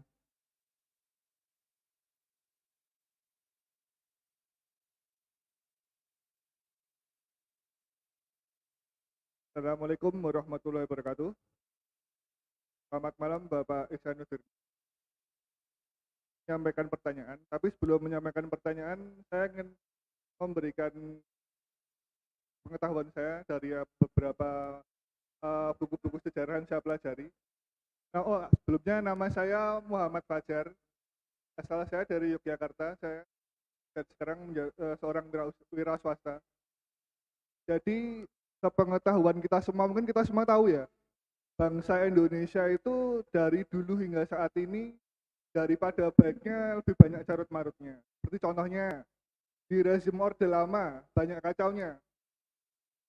Rezim Orde Lama berakhir dengan gagalnya Nasakom, ideologi nasionalis agama komunis itu sangat gagal. Lalu dampak kegagalan tersebut apa? Dampak kegagalan tersebut adalah terjadinya kudeta G30 SPKI sehingga terjadinya perang saudara di Indonesia. Jutaan korban para leluhur kita banyak yang berkorban saat ini. Lalu yang kedua, di rezim Orde Baru juga kacau, banyak kacaunya. Berakhir dengan korupsi besar-besaran dan juga krisis moneter negara. Lalu yang ketiga, di masa reformasi ini juga kacau lagi. Di internal semakin banyak koruptor di tingkat pusat hingga di tingkat daerah, hutang negara semakin besar, salah tata kelola negara, dan semakin banyak mafia serta aksi premanisme di tingkat pusat hingga di tingkat daerah-daerah. Masalah. Lalu saat ini di eksternal negara Indonesia terjadi neokolonialisme, sepengetahuan saya. Jadi seluruh sumber daya negara kita dari Sabang sampai Merauke itu banyak dikuasai oleh perusahaan Amerika Serikat dan juga negara-negara sekutunya, dan juga yang saat ini baru muncul yaitu superpower baru ingin ikut menguasai sektor-sektor ekonomi Indonesia, yaitu kekuatan Republik Rakyat Cina yang berideologikan komunis tapi ekonominya kapitalis. Nah, di mana Cina saat ini sedang memulai proyek OBOR, One Belt One Road, yaitu jalur sutra baru. Di satu sisi ditentang banyak negara dan juga diterima banyak negara, dan Cina ingin menguasai Laut Cina Selatan yang memicu konflik militer global. Pertanyaannya, selain pemilihan presiden dan wakil presiden, apakah bangsa Indonesia yang umat Islam saat ini mayoritas dan terbesar di seluruh dunia ini masih memiliki asa harapan di masa depan bagi anak cucu? Lalu dalam bentuk apakah harapan itu? Terima kasih. Wassalamualaikum. Satu lagi Ustadz dari Ikhwan, nanti Ahwat di termin kedua. Monggo.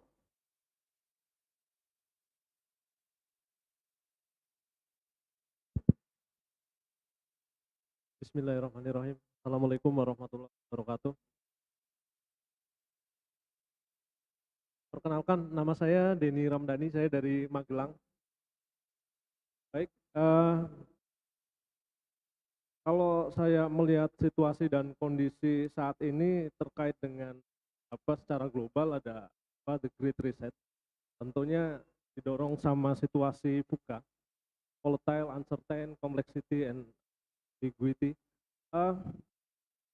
Bagaimana Bang Iksan menanggapi terkait dengan Undang-Undang Omnibus Law yang kesehatan yang akhir-akhir ini ada suatu teken antara Kemenkes terus Bill Gates, dan apakah itu punya protokol atau agenda tertentu di 2024 atau 2025 dengan adanya mungkin ada pandemik yang baru,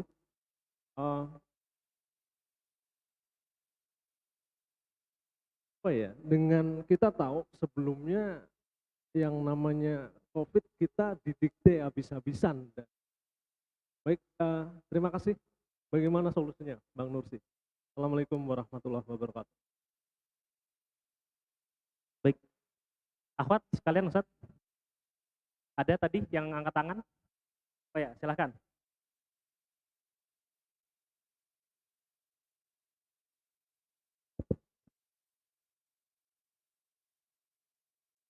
Ya, bismillahirrahmanirrahim. Perkenalkan, nama saya Najwa, saya dari Condong Catur. Ingin bertanya Pak Ihsan ya.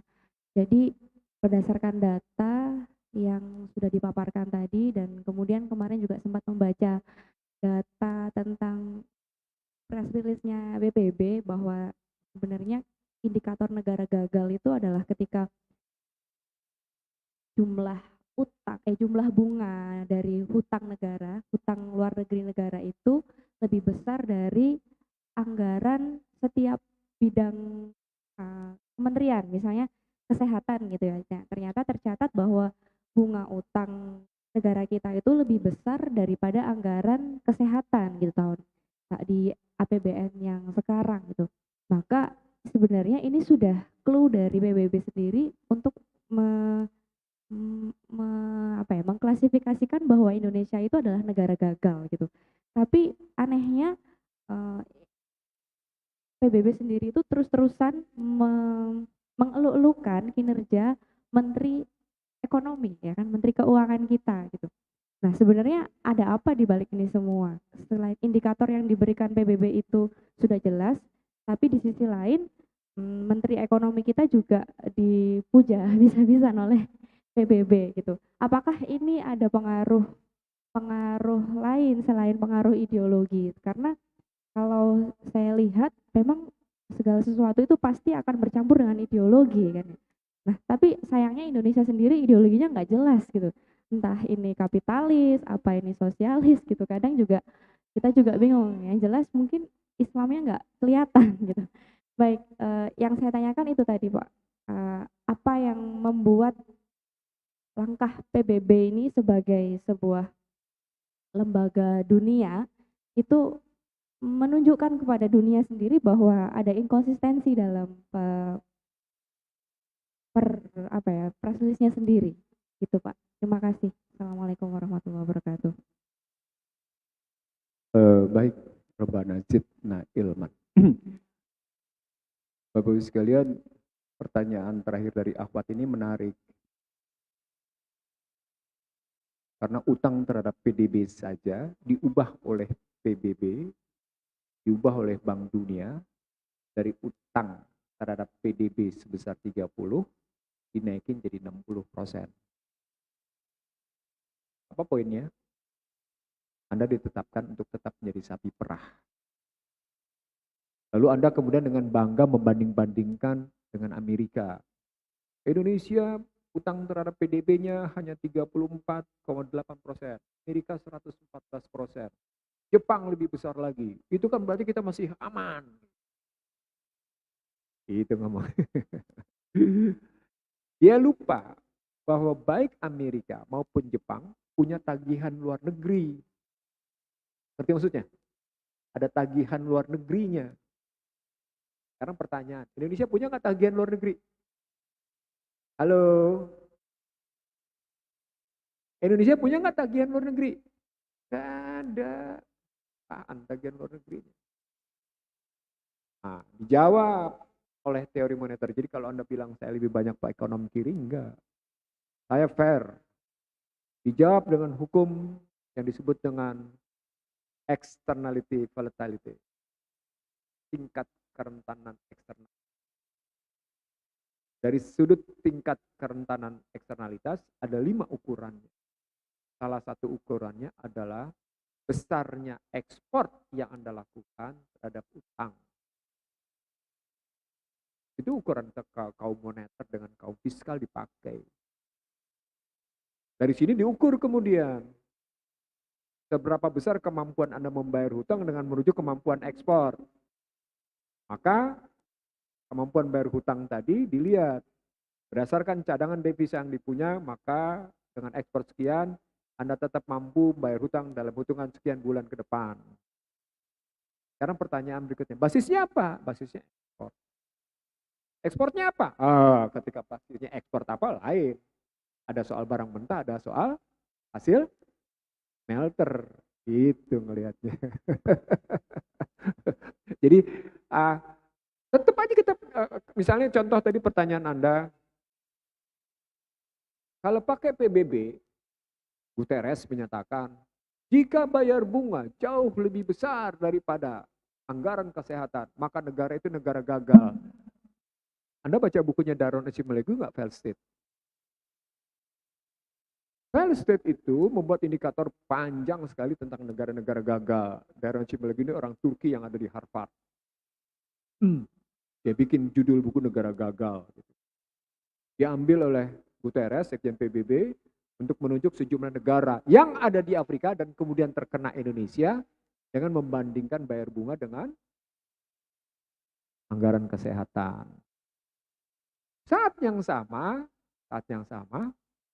PBB tetap memberikan penghormatan, penghargaan, pengakuan bahwa anak didiknya adalah menteri keuangan terbaik. Tujuannya adalah agar Anda tetap berutang sama dia, karenanya Anda dinaikin kelas.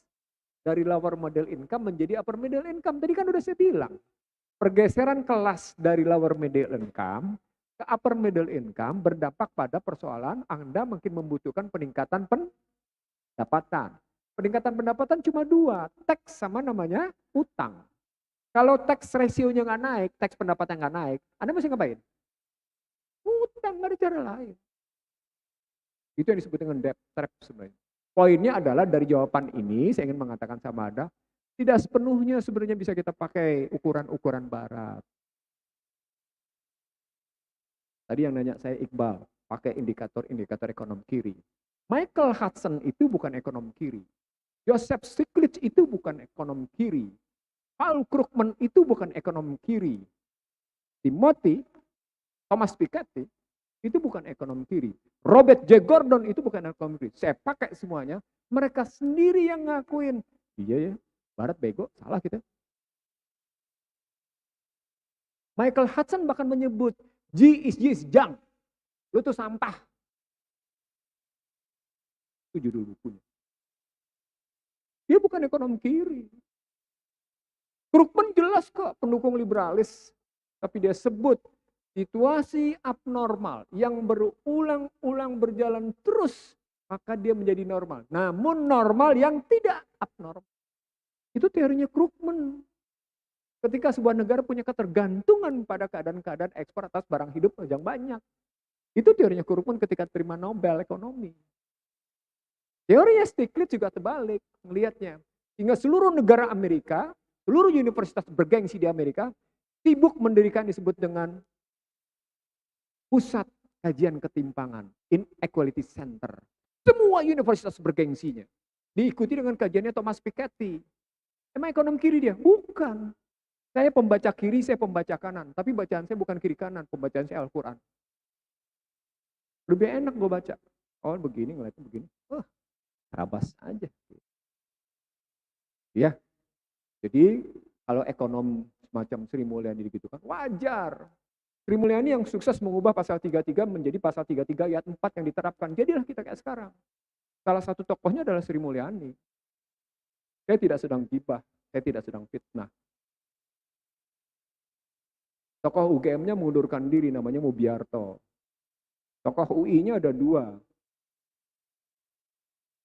Namanya Tahrir dan Sri Mulyani. UGM-nya ada dua, Mubiarto dan yang baru meninggal juga.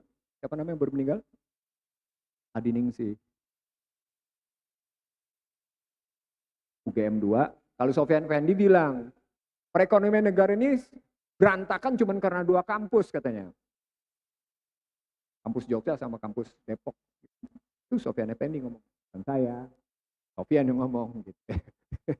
dari perdebatan kemarin, Jumat kemarin. Saya terus ya. Saya jawab pertanyaan berikutnya yang disampaikan oleh Iqbal mohon lihat teori saya tentang 7I. 7I pada konstruksi investasi asing, perdagangan bebas, dan perbankan bebas. I pertama, dia invasi namanya. I pertama, dia invasi. I kedua, dia infiltrasi. I ketiga, dia intervensi. Dia campur tangan. I keempat, dia interferensi. Dia intervensi semua kebijakan. I kelima, diajarkan sama dia, dia doktrin sama dia. Kalau lo pengen ngatasi kemiskinan, lo mesti begini, mesti begini, begini, mesti begini. Indoktrinasi. Nggak bisa lo diindoktrinasi, lo diintimidasi. I keenam. I keenamnya adalah intimidasi. I ketujuhnya inflasi. Anda mau tahu bukti inflasi sebagai alat bagi mereka? Ketika dolar sebagai senjata? Hello.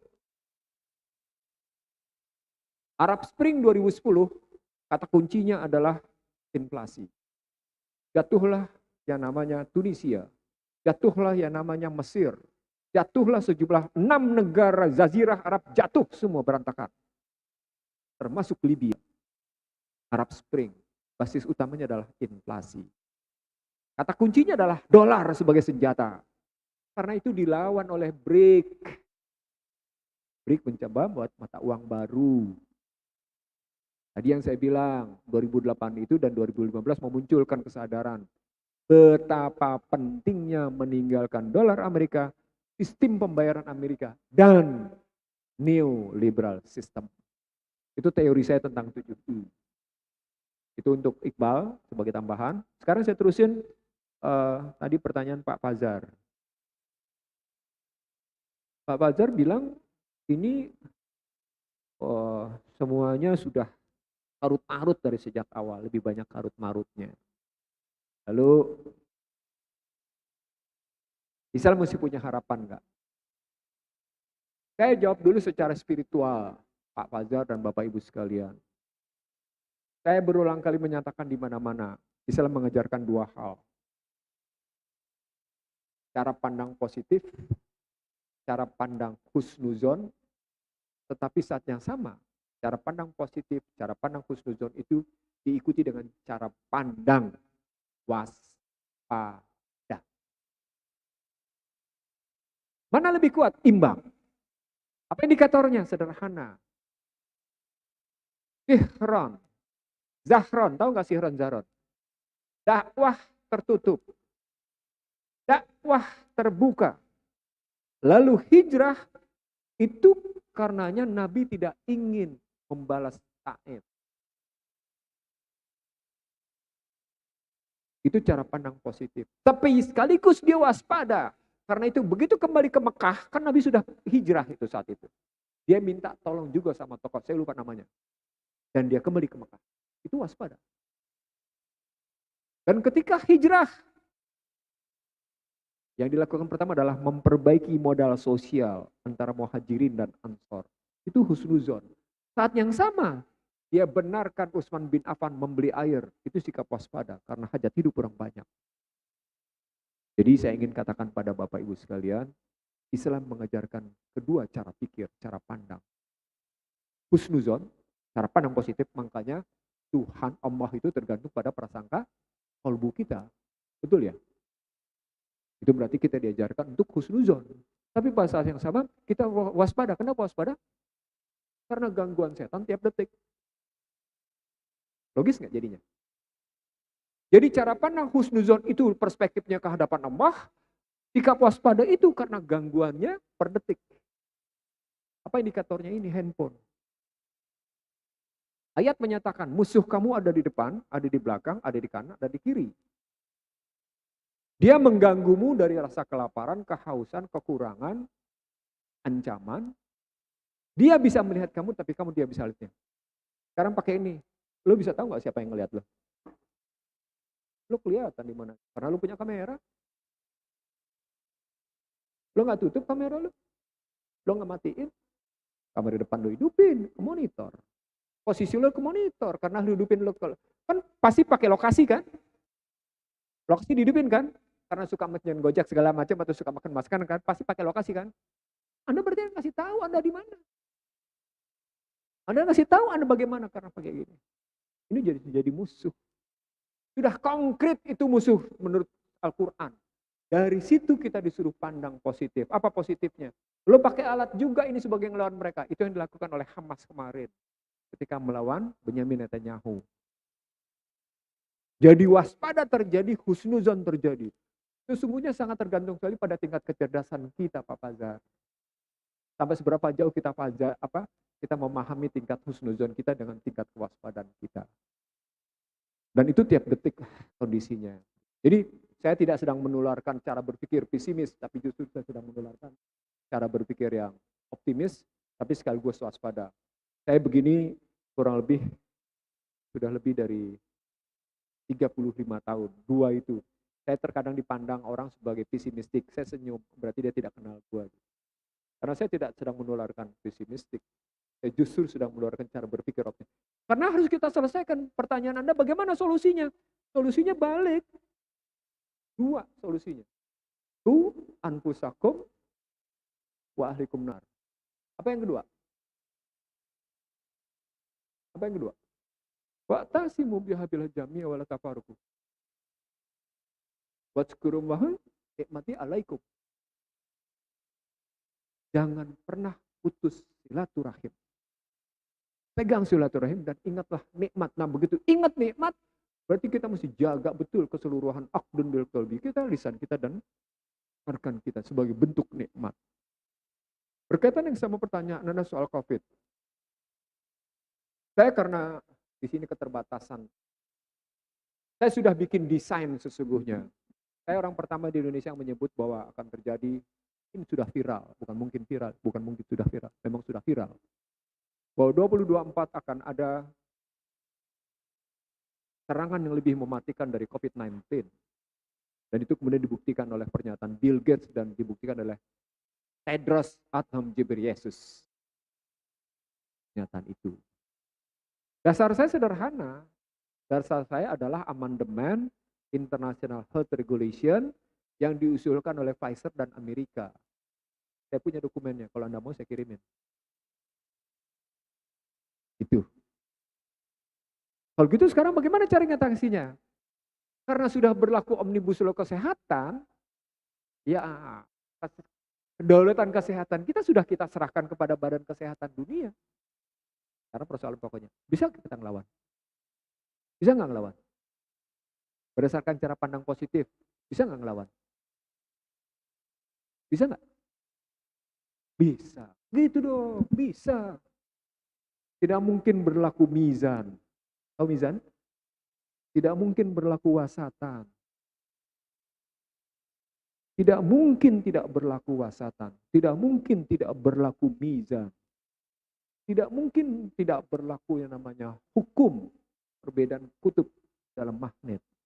Tidak mungkin tidak berlaku hukum bejana berhubungan. Tidak mungkin tidak berlaku hukum Archimedes. Kalau begitu tekan yang mereka lakukan pasti ada jawaban. Di sini saya ingin jawab sana. Bapak Ibu sekalian, siapa yang menginginkan nanti daftar ke panitia. Sejumlah ulama besar di Indonesia, saya menyebut begini. Kajian tentang COVID-19 dan pandemi yang lebih mematikan itu sudah dilakukan oleh seorang Kristen Ortodoks bernama Texima. Judul bukunya Global Human Control System. Bagaimana sistem kendali manusia secara global. Basisnya adalah bagaimana dia bisa melakukan kritik terhadap Yahudi, dia pakai Injil Barnabas. Saya punya bukunya. Kalau Anda mau, yang mau baca, kebetulan bahasa Inggris, tapi enak memahaminya, kita bisa tahu kemana Yahudi bermain. Buku dia bukan, karena basisnya Injil Barnabas ya, jadi dekat dengan Al-Quran. Enak deh. Nah dari situ dia bercerita bahwa nanti di penghujung, di menjelang pertengahan abad 21, manusia akan dikontrol habis-habisan dengan dua pendekatan. Pendekatan kesehatan dan pendekatan keuangan. Pendekatan kesehatan adalah one health, satu sehat. Pendekatan keuangan adalah digital currency. Nah, saya buktikan bagaimana bisa begitu. Badan Kesehatan Dunia sudah kerjasama dengan Deutsche Telekom, dengan anak perusahaannya T-System untuk satu sehat, one health. Bagaimana digital currency-nya? Masih bertarung nih antara jago-jago Amazon, Meta, Microsoft, Tesla, siapa nih? Elon Musk. Masih bertarung, mereka berlima itu masih bertarung, masih belum ketemu. Kalau di kesehatan sudah selesai. Karena pemainnya cuma satu, pemainnya cuma Nathaniel Rothschild. Masuk di dalamnya si Bill Gates. Bill Gates yang sudah mendaftarkan hak patennya. Kalau nggak percaya buka lagi. 2020-06-06-06. Itu akan kelihatan international patent dari Microsoft Foundation untuk yang namanya pengendalian keuangan. International patentnya pakai sistem dia, tapi nggak diterima karena Elon Musk juga mau, Meta juga mau, Amazon juga mau. Gitu. Pertarungannya belum selesai. Dari sini sesungguhnya pertarungan ke depan seperti yang disebut oleh hadis yang disampaikan oleh Abu Hurairah sebagai manuskrip yang disembunyikan. Menarik di situ. Saya bicara, tadi ada yang ngomong soal eskatologi. Saya tidak sedang bicara eskatologi. Saya cuma melihat peta, tadinya konflik antara kaum kapitalis berbasis individualis atau berbasis komunis itu 2040. Karena saya dapetin China 2040. Tapi si Cina pada 2018 menghasilkan dua. Pertama cloning monyet. Monyet sudah dia cloning. Yang kedua adalah, di sini menarik, rekayasa genom. Dan nanti ketemu dengan One Health. Rekayasa genom itu termasuk rekayasa DNA. Rekayasa DNA itu nanti manusia sudah jadi robot, walaupun tubuhnya manusia, tapi sudah direkayasa DNA-nya. Padahal rekayasa DNA itu sama dengan melawan Tuhan, karena DNA adalah penciptaan Allah. Sebagai kitab sucinya Al-Quran dalam tubuh manusia itu DNA.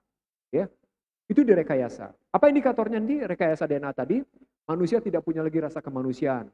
Dia tidak butuh hubungan intim, dia tidak punya rasa takut, dia tidak punya rasa malu, dia tidak punya rasa prihatin, dia tidak punya rasa sesal, dia tidak punya rasa kasih sayang. Nggak ada tuh semuanya.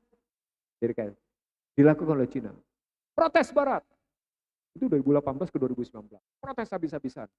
Kenapa sampai Barat protes? Karena kalau sampai Cina menghasilkan kayak gitu, sebagai bangsa dengan penduduk terbanyak dunia, dia berhasil menciptakan pasukan paling gila di dunia. Artinya apa? Berani membunuh, berani mati, nggak ada ukuran, nggak ada urusan sama dia. Itu protes Barat. Barat kemudian lawan balik, maka ditudinglah COVID dari Wuhan.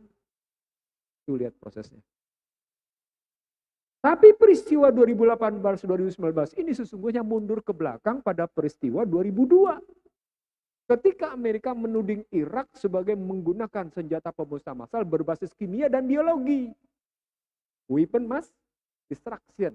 Dokumennya berjudul National Security Strategy of US 17 September 2002. Ini saya cerita panjang nih pertanyaan Anda. Karena tidak semua orang mengamati. Tidak semua orang mau menelisik yang saya bilang tadi, look beyond that. Look beyond, look beyond, look beyond, look beyond, look beyond. Akhirnya kita bisa ngomong. Di dokumen 17 September 2002 itu menyatakan bahwa sesungguhnya perang yang akan paling ramai adalah perang berbasis kimia dan biologi. Karena tidak memerlukan yang namanya persenjataan habis-habisan. Cukup pakai pesawat satu, serang, kendalikan cuaca, Anda mati lewat yang namanya kendali cuaca, Anda diserang lewat frekuensi. Siapa namanya? Anda siapa namanya? Tinggalnya di mana? Magelang. Dekat rumah ada BTS. Ada di rumah ada BTS kan? Setiap orang yang handphonenya bisa menerima sinyal, frekuensi otaknya, frekuensi matanya, frekuensi suaranya bisa dipengaruhi. Apa indikatornya? AI bisa merumuskan siapa Anda. Dengan begitu frekuensi Anda terbaca, dengan begitu frekuensi otak Anda, frekuensi pendengaran Anda, frekuensi mata Anda terbaca. Dengan begitu mudah sekali diganggu psikologi Anda. Oh, permainan. Logis nggak? Halo? Tuh, sampai segitu mikir. Itu makanya bikin mekanisme ada di dalam kedutaan itu tidak diserang frekuensinya. Jadi peperangan itu bukan lagi peperangan massa, enggak. Siapa tokoh di Masjid Nurul Asri? X. X nomor teleponnya berapa? Namanya siapa? ChatGPT AI akan merumuskan siapa manusia. Oke, coba frekuensi suaranya yang direkam, frekuensi suaranya ini. Oke, lihat frekuensi matanya, lihat kameranya, terak diambil. Oke, dapat. Pemikirannya tadi rumuskan, dapat frekuensinya. Tembak, tembak. Tembak, BTS. Frekuensi generasi berapa yang bisa begitu? 5G dan 6G. Itu makanya mereka tergopoh-gopoh mengubah dari 5G, 4G ke 5G dan 5G ke 6G. Saya nggak mau pakainya. Itu tetap. Karena nggak bisa. Kalau 4G masih nggak bisa membaca. Tuh. Pak Bazar, itu bukti. Makin kita berpengetahuan, makin kita bisa melihat maka terjadi yang disebut dengan mizan. Dana berhubungan. Tahu terjadi Archimedes. Kanan.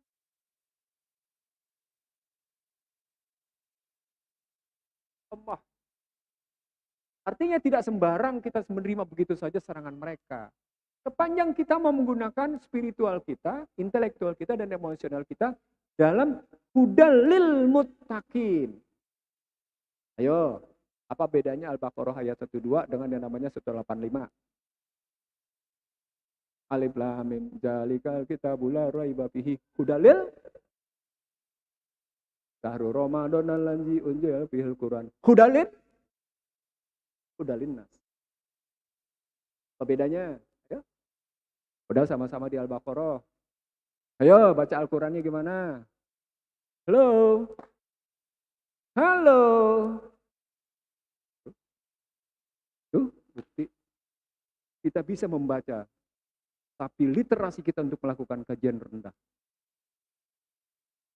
Itu indikator. Padahal kita menyebut dia adalah petunjuk bagi kehidupan bagi kaum bertakwa. Juga petunjuk bagi kehidupan manusia. Dahsyat. Gimana tuh relasi berpikirnya? Akhir yang disampaikan ke saya, pertanyaan diajukan. Bapak Ibu sekalian, la yukallifullahu nafsan illa wus'aha. Laha ma kasabat wa 'alaiha ma kasabat. Tidak mungkin kita dikasih beban berlebih. Tidak mungkin. Tidak mungkin. Jadi kalau kita ambil cerita tentang Fuka, kita mau ambil cerita tentang bagaimana perang semikonduktor di antara Cina dengan Amerika, pada hakikatnya terpulang pada kita. Kenapa sampai saya bilang kesetaraan gender dan kuota-kuota itu penghinaan terhadap perempuan? Karena pada hakikatnya ujung dari kehidupan manusia atau paling tidak ujung dari perjalanan keseharian kita adalah soal apakah kita cemas atau tidak dalam untuk menghadapi hari esok. Ngerti maksud saya? Ngerti maksud saya? Itu karenanya Anda diminta baca Al-Ikhlas, Al-Falaq, Nas, dan Ayat Kursi. Untuk menenteramkan hati. Karena pada hakikatnya, ketenangan hati adalah kekayaan tertinggi. Bukan harta dan tahta. Itu cara pandang Islam. Jadi ukuran kesuksesan, ukuran ketentraman kedamaian, bukan karena harta dan tahta. Saya bergaul dengan, maaf ya, dengan pejabat-pejabat tinggi gitu. Kali menikmati. Gitu. Lalu karena saya ngeliatin kira-kira dia kayak apa gitu.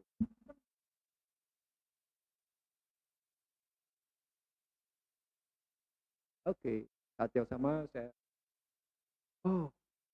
di situ saya dapat kenapa Umar bin Khattab tidak ingin menggunakan kemewahan. Di situ saya dapat kenapa Rasulullah hidup dengan kebersahajaan. Kenapa Rasulullah selalu berniat memberi. Saya dapat di situ bahwa kalau kita memang ingin mimma razaqnahum yunfiq, itu kepekaan kita terhadap masyarakat kita itu harus tinggi. Disitulah kemudian saya bisa paham kenapa setelah berada di Gua Hira yang ketiga kali Rasulullah baru mendapatkan Iqra. Yang ketiga kali kan baru mendapatkan Iqra. Bukan yang pertama, yang kedua, tapi yang ketiga. Apa poinnya Bapak Ibu sekalian dari semua omongan kita? Pukul 9.29, setengah 10, sebagai setengah 10 ini, apa yang kita dapat? La yukalifullah itu bukan kata-kata kosong, bukan kata-kata tidak bermakna. Kita punya keyakinan itu. Tapi bagaimana keyakinan itu berwujud menjadi sebuah kenyataan tergantung dari gaya hidup kita. Ngerti maksudnya? Itu dalam keseharian nampak pada posisi Anda mau tidur. Apa yang Anda pikirkan? Muhammad Rasulullah mengajarkan agar dibersihkan perjalanan seharian itu dengan membaca Al-Falaq, Al-Ikhlas, Al-Falaq, An-Nas, dan ayat kursi. Lalu ditutup dengan doa, baru sampai.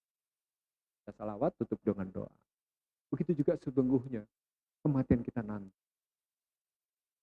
Itu makanya perebutan kuasa yang sedang berjalan, perebutan tahta yang sedang mereka lakukan, tidak menjamin bahwa ke depan baik. Karena sistem yang dibangun sudah sedemikian rusak.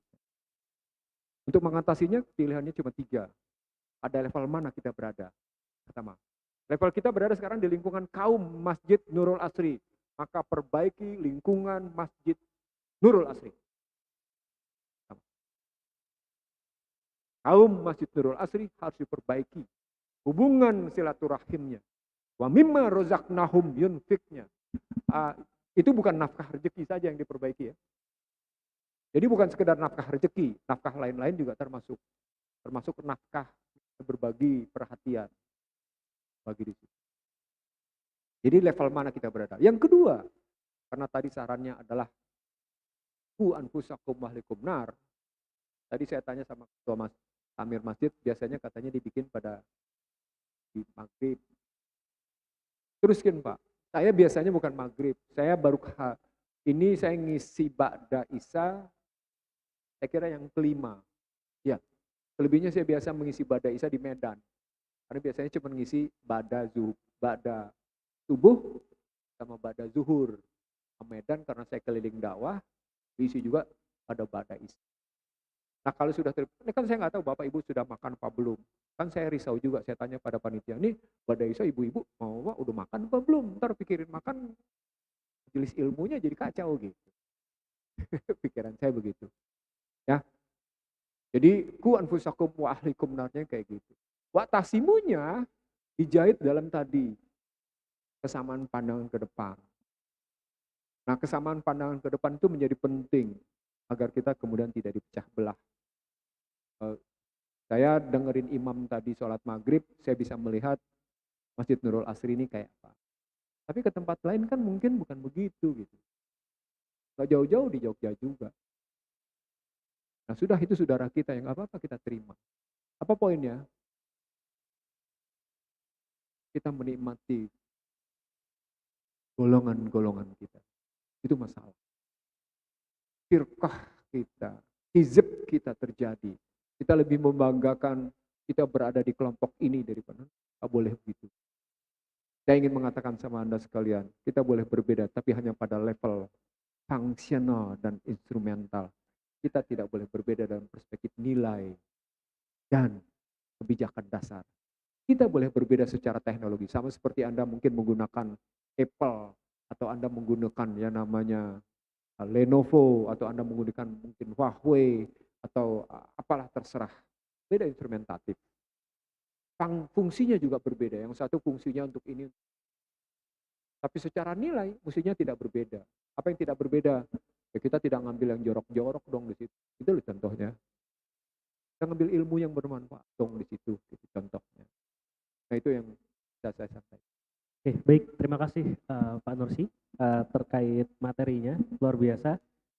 Berhubung waktu kita terbatas, jadi saya menyampaikan titipan panitia aja. Ya. Saat ini kita sedang melaksanakan kelas leadership dan Muslim integrity dan terdapat 2 kelas lagi yang nantinya bersama Pak Zainal Arifin Mukhtar dan juga Novel Baswedan dan Bambang Wijayanto. Yang itu tanggal 25 dan tanggal 25 Agustus dan tanggal 2 September yang dilaksanakan di Masjid Nur Asri. Oke, tanpa perpanjang lebar, terima kasih syukran jazakumullah khairan katsiran pada Pak Isazuddin Nursi terkait materinya. Dan sebelum kita tutup, kita foto bersama dulu ya Pak. Silahkan Bapak bisa duduk di depan sini. Nanti yang foto dari depan ya. Oke.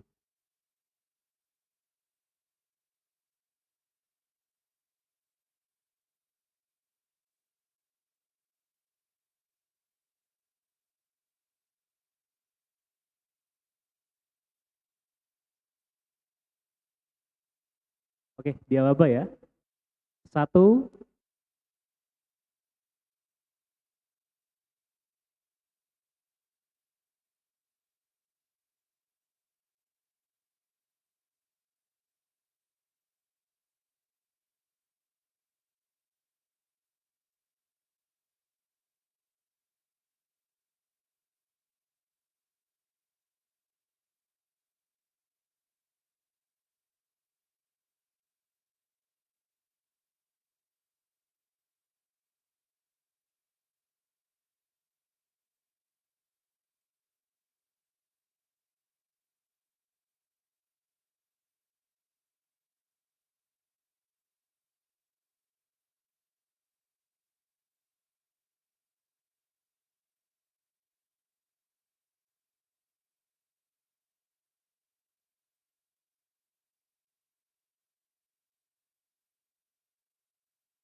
terima kasih Ustadz.